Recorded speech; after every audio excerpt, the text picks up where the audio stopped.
All right, well, welcome to Angier in Action. I'm Bob Usenis, the mayor.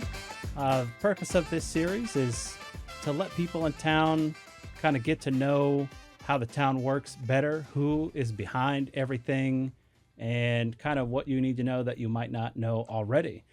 So in that spirit, it's my privilege to be joined here today with Derek McLean and Austin Yarborough from Parks and Rec Department. So we're going to talk about Parks and Rec today. Derek, you've been the Parks and Rec director here since 1934. Something like that. Very close. 1934. You're close. Yeah. We didn't even have a park then. It was just a little pond and you splashed around in it. Mm-hmm. Now, Derek's been here for 25 years, and you were hired as Parks and Rec director at that time, right? That is correct. And then Austin has been here for 13 years. Yes, sir. And he was hired on as part-time summer maintenance worker, but now you are the assistant director. Yep, never left. That's great. It's good to have dedicated people, and your department especially. You know, you really would have to want to do this job for the town, and we appreciate you guys very much for that. Let's talk about what it is that you guys do exactly, because I think that I think that a lot of town staff is probably underappreciated. You know, you guys are underappreciated too. Because I'm a dad. My kids have been in the sports. And before I, got to kind of see behind the curtain, it was just like, well, you just tell us when to show up and we bring the kids there, and maybe you cancel a game, maybe you don't. And so I never even myself had a good appreciation for how much work you guys do. So let's talk about what it is you do so we can all appreciate you. Don't look so scared. A little more. They'll appreciate us a little more. Talk about yourself. No, I think we'll all appreciate you a lot more. So honestly, it's one of those types of jobs that 99.9% can be right, but the wrong 1/10 of 1% can be wrong, and it looks like it's a disaster at times. Weather issues are always can magnify that. I can let Austin kind of elaborate on exactly what we do on a day-to-day basis and kind of what a normal day looks like for the entire staff, if he wants to do that. Yeah, so, day to day, the first thing we come in, normally it's between, 6:45 and 7, and we get started, and the first thing we got to do is probably clean up from the weekend or the night before. That might mean just picking up loose trash because it seems to never make it in the trash can, no matter how many cans we put out. And then it's just kind of see, where we go from there, what needs to get done that day. Do we have games scheduled for that evening? What does the weather look like coming in? Has it rained the night before? But basically we just take it one day at a time. And sometimes that's why we wait till 5:30 to cancel games, because Derek will tell you, when he makes the schedules the first time around, it's really hard to reschedule, because everybody has already planned accordingly. They're all getting off work early. They're going to have the kids there. So that's why we hold out to the last minute as often as we can. Yeah. I will say Jack Marley Park, if you haven't been, you should go check it out. But it is really a well-kept, very clean park. I mean, it's a beautiful park. And it takes a lot of work to keep it that way. So, you're up often before a lot of us are out there making sure it looks perfect every day. So that's a huge thing that somebody's got to do it, and we appreciate that you do it. Thank you. I've done it once. I did it after Trunk or Treat. Yes, y'all did it, and we greatly apprecited that. And picked up after Trunk or Treat because we didn't want to upset Derek with a bunch of trash. We wanted to make sure we could keep doing it there. But so let's talk about sports. I mean, it's not just, we sign our kids up for sports and then we sit back and wait for you to tell us when to show up for practice, when to show up for teams. But there's a lot more to it on your side because, how many kids, what's the most popular sport? Our biggest sport, I think Derek would agree with me, is soccer. All right, so soccer. And then at any given season, about how many kids are signing up for soccer? I'd say normally between the last fall and last spring, we've grown. We were between 450 to 500 kids. 450 to 500 kids. So that is like 10% of the town's population is in the kids' soccer program. Right, and now that is per season. That's not just for the whole year. And normally we just don't offer soccer Yeah. during that season. If it's the fall, we also offer baseball, softball, football, tackle and flag, Yeah. cheerleading for football, t-ball. Yeah. So So any given time, you're juggling and thousands of it's kids. the town's grown immensely over the past 20 years, as has Parks and Rec. The participation is gone through the roof over the past handful of years. Yeah. And we're constantly trying to evolve to make the experience for the participants better, so they want to come back and play again next season, or they want to try another sport and continue to play. As long as they're age eligible to play, we want them to come back. That is always our focus when we put together rules or a schedule or whatever we do. We want it to be player friendly as much as possible, because that's what they're out there for. Yeah. Is to enjoy it, to have a good time with it. We try to design our specific rules for the majority of the players, not for the best players, not for the worst players, for the majority of the players to have a positive experience. Yeah. Whether that's baseball or soccer or whatever sport it is. And, there's always a method to the madness. It's not always correct, but there is always a thought process, and we do some investigating and we put in a lot of effort and background on it. We just don't, when we make a decision to do something as far as rules go, there is a lot of thought process put in it, and a lot of it's based on experience. Yeah. Was this a good experience? Was this a bad experience? Can our coaches handle these rule changes? Can the kid? Would it benefit the kids? Because that's always primary. Yeah. Does it benefit whoever's participating? So, I mean, that's Austin's correct in that we have a lot of soccer kids, and we started offering soccer about 3 springs ago. Yep. And we created a monster. I'll take the blame. I said, Yeah. hey, do you think we could do spring soccer? I think it would really help cut down our T-ball and coach pitch numbers, because they were just getting out of hand. Yeah. Like, it was hard to schedule. And he said, yeah. He said, let's do it. He said, what age groups? I'm thinking 3 age groups, 5, 8U, 5U, 8U, and 11U. He said, all right, sounds good. And 2 weeks into registration, I said, Derek, I'm sorry, man. I don't know where we're going to play all these games and schedule everything. I said, because we've just doubled what we had last spring. Yeah. I said, just doubled it. But we figured it out. Well, and the thought process behind it was maybe it would relieve some of the pressure on some of our baseball and softball participants, because that was getting to the point where we're outgrowing our facility down there. Yeah. So we said, all right, let's add spring soccer. Maybe some of those kids that play T-ball and coach pitch baseball would rather do spring soccer.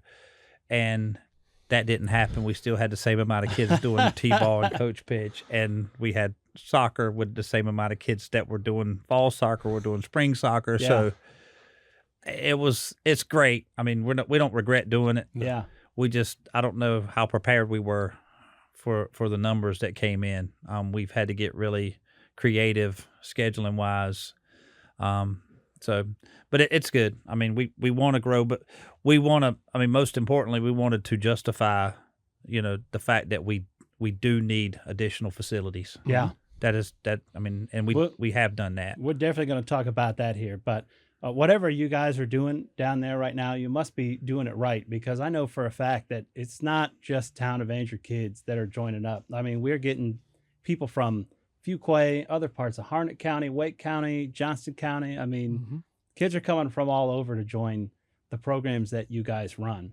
And I've lived through a couple seasons of some sports, and you guys do a really good job organizing all of that. So real quick, we'll talk about, once the kids sign up, you've got to get coaches, make teams, have tryouts, schedule games that'll work for, I mean, not everybody, but as many people as you can accommodate for. Sometimes you have to umpire the games. Yes, we do. You have to have somebody on staff at every game in case something goes wrong, something with the lights, or there's a problem, or, we've got a parent that maybe is getting a little too excited about the game. A little too excited, yep. But then real quick, canceling a game, right? So when my kids are in sports and we're looking at the weather and it looks like, it might rain. Oh, maybe they'll just cancel the game. And we're waiting and we're waiting and we're waiting. And sometimes it doesn't get canceled. And Bob's sitting in the rain with an umbrella watching a baseball game. But that's my perspective of when it comes to canceling a game. But tell us really quick what that looks like from your side, because when we talked about this before, it was enlightening for me to hear that, what the process is to cancel a game. Well, our biggest fear is anytime there's thunder or lightning, we know that's got to stop. Yeah. But if there's a chance of an afternoon shower or a shower between 5 and 6, we're going to hold out. Yeah. Because like we said, if say a minimum of 5 fields go in that night, that's anywhere from 5 to 9 officials that are planning on coming, and they come from all over too, just like our players do. They might be getting off work early to come do a game. And so we just hold off as long as we can. And, if we think we can get the field ready and start at 6 o'clock, we're going to do it. Yeah. Because if we cancel, like Derek can tell you a little more, because that's normally the end he always is to reschedule, notifying the umpires, notifying who's in charge of the umpires, canceling all the lights to make sure the mayor doesn't drive by and go, well, they canceled the game where are all the lights on. So how long making does that sure take? the town manager don't get an email about lights being on and it's pouring That's all rain right. down there. We still will get the emails, but it's all right. So, all right. So you decide to cancel a game, Derek. How long does it take you? Yes. So yes. Contact. Everyone needs to be contacted to effectively. Yeah. cancel So the game. just so everybody knows, it's a lot easier for us to play the game. Yeah. Than it is to cancel the games, because Austin said 5 fields, and normally there's 2 to 3 games per field being played on that certain field that night. There's never just one game being played on the field. Yeah. So we have to cancel our workers, umpires, the umpire that assigns, the booking agent that assigns the umpires. We have to contact him. He's going to ask me, when do you want to make it up? So, and then I've got to clear it through him that he's going to have officials available for those makeup dates. Yeah. And then we contact all the coaches, let them know so they can let their teams know. A couple weeks ago, we had rain all day on a Tuesday, and we had 5 or 6 fields going. It took me and Austin 4 hours. Wow. To get the games canceled, get everybody notified, and get a rescheduled date and officials in place. So that's how long it took just to reschedule one night of rainouts. Yeah. So it's not just calling the cancellation; it's everything that comes and after the fact. The only ones we didn't mention is, our older leagues, we play a lot of, we have to travel, we play out of town teams. So we have to notify the director or whoever's in charge of notifying their teams. Yeah. And that's one of the ones we try to let know sooner, because, if we're playing Western Hornet one night, that's a haul. Yeah. So they need a we heads always up so they try don't to get on make the a road. decision on anybody that's coming from out of town first. We give them that common courtesy. We make our Angier residents wait a little bit longer because they have a little we have a shorter couple blocks drive. to travel. Shorter drive for the most part. Yeah. But you just said we've got kids coming from Johnston County, Wake County, and I think we counted 12 or 13 different elementary schools last fall. That's we impressive. had participating. So I didn't even know there were that many around here, but I guess they're on every corner. They're on every corner. And they're building more.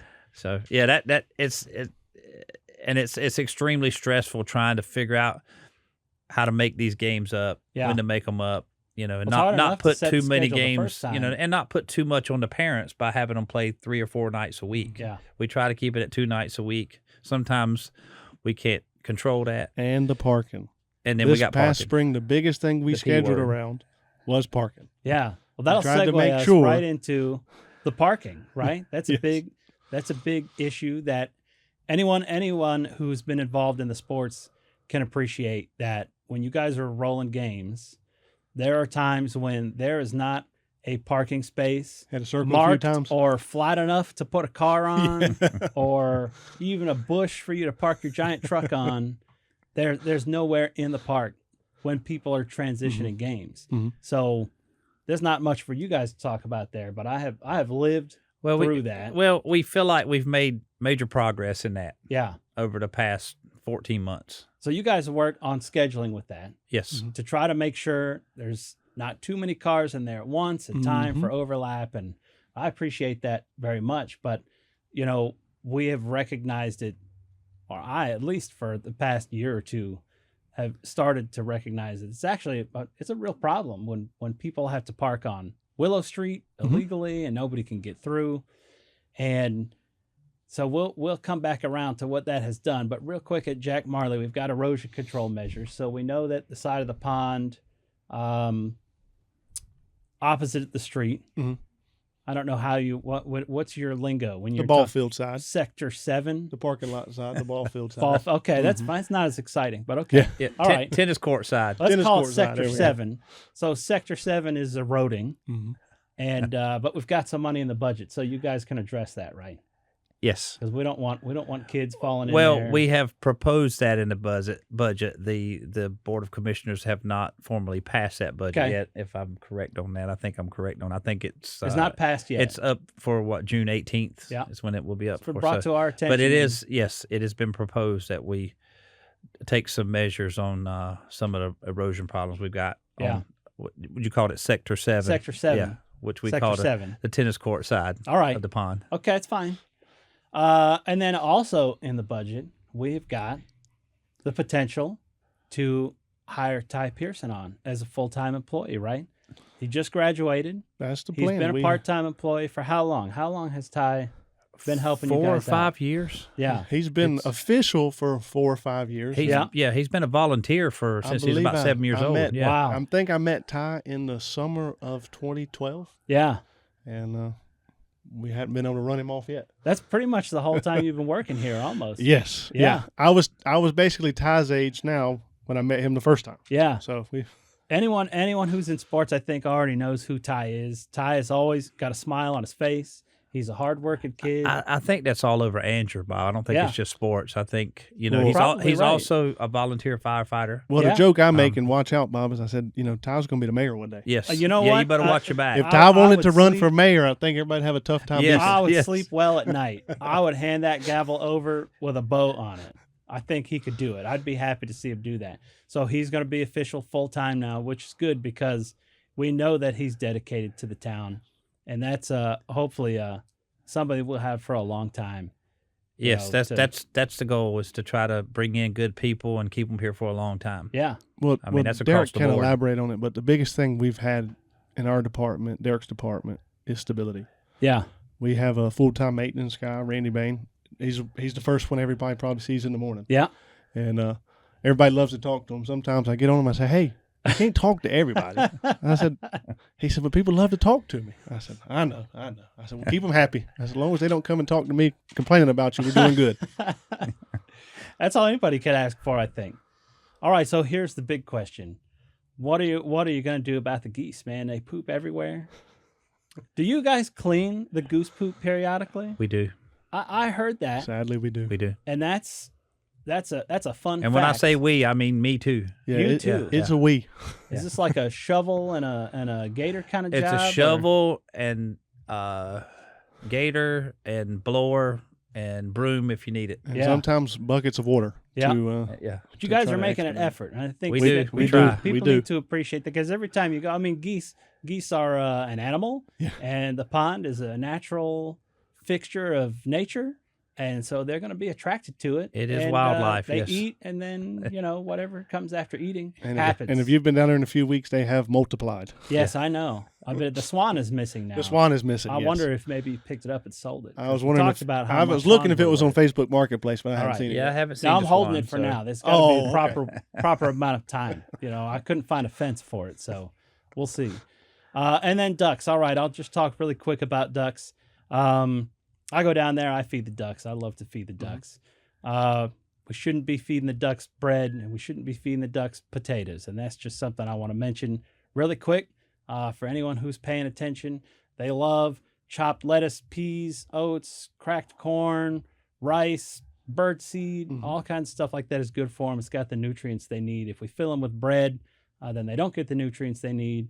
And potatoes actually have some toxins in them that can be poisonous to ducks. So that's me putting that out there. Mhm.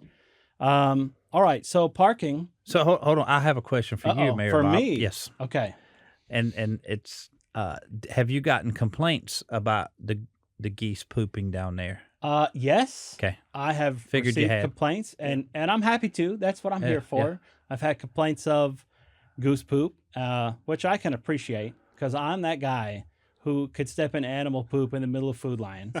Like it doesn't matter where there's animal poop. Actually, I'll step in poop if there's poop to be found, and if there's not, it will manifest itself, and it's on my shoe. I can't Right. help it. I don't know what it is. So when those people talk about the goose poop, I'm like, I know. And we I- do, I've and talked to we them do about it, make an attempt to clean it up. and they clean it periodically. Now you can't if you want to keep the park free of goose poop. That is a full time, probably for two guys. Yeah, Well, back our and biggest forth. help is a good hard rain. So yeah. Yeah, we hope for a good hard rain about once a week. So it can, Good. it can Helps. help speed up the process for us. Definitely. yeah. I get emails about the geese, and I get emails about the ducks because the ducks kind of spread out Yes. to houses and stuff like that, Mhm. and They that is decidedly not Parks and Rec's problem. They have bought a few houses on North Willow Street. Have they? They live right under the bushes. Are they living there? Or are they renting them out now? I 'Cause think the it's rent is I think pretty it's a high. rental property. But Okay. Yeah, I think a few of them are renting, are living rent free over at Howard's office too. it's a- Yeah, Financial they bushes have over moved there. over there. They have. Yeah. If you can find it, I don't blame them. Yeah. Anyway, all right. Now we've gotten way off track on the Yeah. ducks. Let's talk about the new park. That's the last thing I really want to talk to you guys about today. The parking for me from the outside, what really got me involved in this was the parking, trying to find parking at Jack Marley Park. And then when you step back and you look at the bigger picture of Jack Marley Park, Jack Marley Park's an amazing park. We would never want to replace it or take away from it because it truly is a fantastic park that you've put 25 years of your career into, and the town several times has made upgrades and stuff like that. But when you're talking about thousands of kids a year in the sports system, which we want, that is something we definitely want. Then at some point we have to admit, all right, we might not have enough space Right. here to do this. And so for me, that was what kind of got my ball rolling. And I was excited to hear about a new park. We've had a potential location identified for how long? Maybe 2 years? Now? Like How long is it? it's early 2021 Okay. is when we identified and started the process Okay. of talking about it. So we identified this land that we actually already own, Yes. Mhm. right? Which is fantastic, but it's no longer being used for its original purposes. So it's just a giant chunk of land that we already own. Fantastic. And we've gone back and forth about when the right time is funding wise, because it's a big endeavor It is. to build a new park. So you guys have done a lot of work on bringing to us a phased plan, right? The new park as a total project is huge and it's going to be fantastic, but financially it's not feasible to do it all in one shot. So you guys have come up with kind of a phased Mhm. plan, which includes what's out there in phase one. Just real quick, what do we have out there? A walking trail, kind of like we got now. That Mhm. it's going to be part of phase one. It may be temporary, it may be permanent. Mhm. We do want to make sure we have that. We're going to add 2 or 3 pickleball courts because that seems to be big demand. That is rising in popularity. Yes. Of course, there'll be restrooms Mhm. and concession facility when we do have events out there. There'll be one baseball, softball / multi-purpose field Mhm. out there, and then there's going to be one ginormous multi-purpose field, mainly for soccer, Yeah. flag football possibly. But it's probably going to cover an area about twice the size of the big area at Jack Marley Yeah. Park. So we'll be able to play, 4 or 5 leagues at I was one hoping you would time. mention that because when you say yeah. one large field, Yeah, it's it's kind of hard not. to wrap your Right. head We'll around. be able to what that divide it. means, We'll subdivide that field Yeah. into 3 to 5. depending on the age. As many group. fields yes. as we can get on it. Yes. Yeah. We kind of took the Fleming Loop Park design at Fuquay Arena Yeah. with that multi-purpose field because we feel like soccer is a huge demand, Yeah. and we're out of space at Jack Marley for soccer. We're out of space for anything at Jack Marley, and we would really like to make Jack Marley possibly just still a tackle football, Yeah. baseball, softball type facility. We want to do a community center at Jack Marley Park as Yeah. well. But if we do a community center, we're going to lose more space, Right. more field space. So new park, we want to make phase sure, one is- we want to make sure that we solve the problems that we have at Jack Marley Yeah. with the phase one part of the park. Yeah. First, the new park first, and then kind of put the bells and whistles on top of that. Yeah. Add the stuff along with that. We also want to do a playground out at the new park. And we're hoping to do like a handicap accessible type playground. There is grant funding available for that. We're hoping to be able to do the playground and the walking trail with some of that funding. Great. I know you have been very creative with the funding of this. We're trying. We're basically trying to exhaust any options that we have. The good news about the parking issues at Jack Marley, which kind of parlays into the new park construction, is it got more people involved. Yeah. And that's what we always want. Yeah. The more people we can get involved, the better. It basically got more people involved. It opened a lot of people's eyes to, what the town really needs and how the town kind of works. And we were able to get an advisory board out of this whole process, which is something that we've probably needed the past 3 or 4 years, but we've never really had a reason to do it until we got more people that wanted to get involved. And now, when that happened,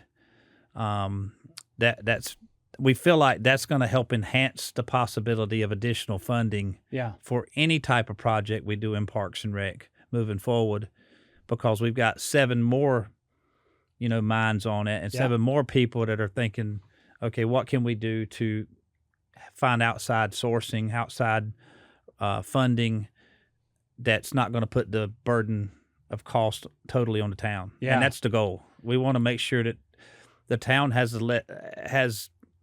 doesn't have to brunt the entire burden of the cost of the new park, community center, whatever else it is. That's the goal. That's the whole point of doing all this. And that's, right now, the board has kind of expressed a commitment to making something happen with this, if we can, and that is putting up some money to at least get the ball started on this. And that helps in several ways. By using money that we source on our own, there's not a lot of red tape or time to cut through, so we can get started on some of the work out there sooner rather than later if it all gets approved. But it also shows our commitment when we go out to get outside funding. If we're looking for grants or corporate donors, private donors, even other governmental funds, we can come to them with a plan and say, look, we are committed to this project. We have broken ground on it already. We're building this park and we need your help. Instead of being like, well, we want to build a park and we need some money, but a lot of people, you won't get that money if they don't know that you can actually get the park built. Right. Yes. Right. In my experience of doing this is, if you go to outside resources, whether it be governmental or non-governmental, and you say, we're going to do this, here's our plan, but it would really be helpful for you guys to help us out a little bit with some assistance financially. Definitely. That seems to work instead of just going and say, hey, give us some money. It does. Well, because I just said, anybody who potentially would want to become a part of the park will already know that the park is going to happen, right? So there's no reservations for them to say, well, if I pledge $100,000 and this doesn't get done, well, then what? So I'm really excited that that we're taking some steps to move towards that.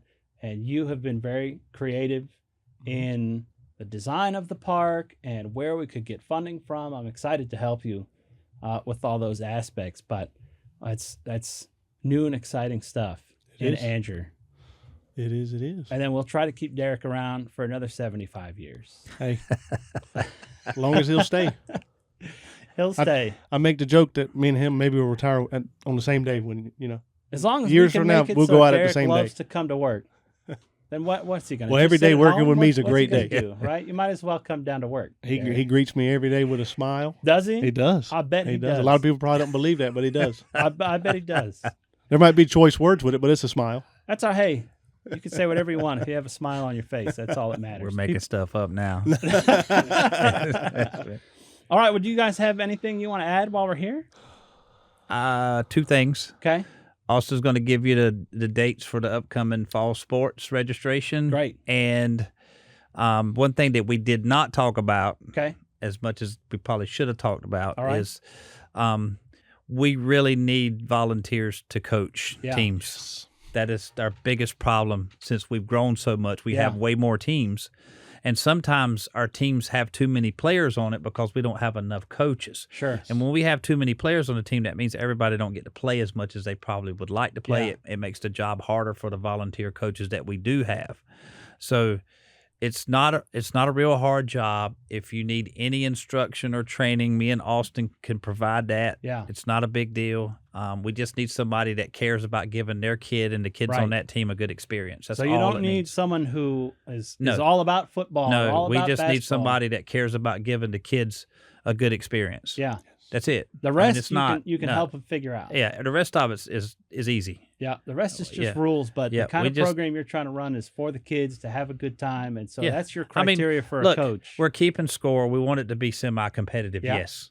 I mean, I think competition is good for everybody. Yeah. I'm not saying that. But at the same time, we want to make sure that there's a balance there. And you got to have a little bit of a balance. But, don't be afraid to coach if the language barrier is not an issue. Mhm. You can and moms can coach a boys team. Mhm. Dads can coach a girls team. It's not a Mhm. big deal. And one thing I could say to people is, if you get a chance to do it, do it, Yeah, because you won't ever forget it, and they won't either. yeah, So your kid won't forget it, and you won't either. And the time is so fast; it Yeah. goes by so fast. So if you get a chance to do it, they should try to do it. Don't say, "Yeah, everybody's busy. yeah, We're all busy." Yes. But it's most of the time our seasons are 2 months at the most, yeah. And Couple a lot of times nights a you're week. out there anyway. and Well, it's really not that much And Derek time when can you think attest about to it. this because he's coached for many years too. And I'm just getting into it. My kids getting younger, but everywhere we go now in Angier, somebody will say, "Hey, that's Coach Austin. That's Coach Derek." That's They right. don't know that we help run the park. Yeah, They just see us as the guy who As helped coaches. coach them Yeah, for I know. that one season. my kids, they have had some fantastic coaches. The guys who, Yes. the And folks who do volunteer. We and I all mean, need positive role models Yeah. besides mom and dad. Yeah, A lot of times kids get to a certain age and mom and dad don't know everything anymore, according to them. yeah. Yeah. So, I'm already there. a coach, My children, or coaches can have an influence on them that mom and dad may Yeah. not be able to have at a certain age. You never know. Yeah, well, I'm just Robbie's saying. 12, so he's already not listening. He's getting to close. us, He's getting close. right? Yep. He might already be there. Yeah. So half the time we'll have to get other people to tell them what Mhm. we want them to know. But for football, I'm not going to make you give the speech. But when football starts, Derek gives a speech that I paid attention to because I thought it was really powerful and important. The gist of it is not to quit this, even if you decide you don't like it, to take it all the way through because it'll be an achievement that you can always look back on. And so Robbie is a great kid. He's not the fastest kid, and he would come to practice and he would want to quit before we even got to practice. I said, "No, you have to remember what Derek said. Mhm. We've committed to this. We're going to take it all the way through. And when it's over, if you don't ever want to do it again, that's fine." And now he's the kid who's asking when signups are for Awesome. football because That's he awesome. did it. He did stuff he didn't know he could do. And Derek's a great motivational speaker. I don't know about we that. should have So somebody you're- somebody cross stitch that onto something. And You we can hang decipher it that better Parks than and some Rec. parents. Some parents, I have been told by numerous parents that they call it the parent death bar. It's just what they call it. So. Oh well, that's all right. Yes. I thought it was good. And he said it in a joking way. It was a joking way. Yeah. But I feel like I like to address stuff up front. Yes. Because ultimately, not every kid's going to feel that way. Right. But I'd say more than 50% of them feel that way. Yeah. At some point or other during the first 2 weeks of Yeah. It's football. hard. Well, It's hot. conditioning. That equipment gets heavy. conditioning, I get And- tired watching And the them. equipment's built for safety, not comfort. Yeah. It's hot, it's heavy, it's Yeah. uncomfortable. And they're like, why am I doing this? We practice every day for a month not Uh-huh. to play any games, and we play 5 or 6 games and it's over. Uh-huh. And, it's a legitimate question on their part. And It then is. and then they realize the other It team's going to try to tackle them. Yeah. Yeah, well, and it took him a while to figure that one out for his first Said, season. no, that's allowed. They're allowed to hit Like, you. I don't want to hurt that guy. Well, he's going to run you over, Robbie, if you Yes. don't do something So- about it. But thank you for saying that. But I just try to, I want the parents to understand because I think it's a really good life lesson Yeah. to teach them. And any chance that we get to teach life lessons, we try to do that. Yeah. I'm glad that we have someone like you with that mindset to run this for us. We're lucky to have that. Thank you. I don't want to get all mushy. Give us the dates now. Go ahead, Austin. Fall registration. I didn't mean to go out on a coach tangent, but No. I had to say that. Fall so. registration will begin Monday, July 19th. Okay. Is that correct? Is that a Monday? Don't ask me. This Does is that your sound job. right? I don't know. Is it Hold a on. Monday? Hold I on, don't know. Put it in my Hold notes. on. I want to make sure I Is give July the right 19th dates. a Monday? And we talked about this right before we left the office. I All said, right, hey, July don't forget to give the 15th. dates. All of my stuff is on the wall and on my hand, so don't worry about it. So July 15th, fall registration will Okay. begin, and it'll run all the way till August 9th at 5 o'clock. And we'll offer our normal fall sports. We'll have flag football for 6 to 8, 10U tackle football, 8 to 10-year-olds. And that's for boys and girls. Every season, we have a few girls show up, and we love to have them. If girls want to play tackle football, come on, girls. Let's go. I've seen them; they're tough. Man. Yes, I would lot not of- want to. I would not want to get on the field with And some then of we'll have those. our normal 13U, age group for 11, 12s, and 13-year-olds. And then we'll have soccer from ages 3 to 13, boys and girls. And then baseball from ages 3 to 12, boys and girls. Well, baseball and softball. Yeah. Well, enjoy the break you guys have, because it sounds like in about a month and a half you're going to be Starts all over again. nonstop again. Well, thank you guys very much for coming out here. I hope people get to learn something about what it takes and what kind of dedicated people we have that are behind it to make it work the way it does work, and it does work. And once again, Coach, if you're thinking about it, if you even enjoy being around your kids out there, sign up to Coach. If you don't know the game, they'll help you figure that out. Yes. But please get involved out there so these kids can have the best time they can. All right. Well, that's all I have. Thanks for having us. Thank you for I having us. appreciate it. Yes. Thank you very much. We'll see you guys on another episode.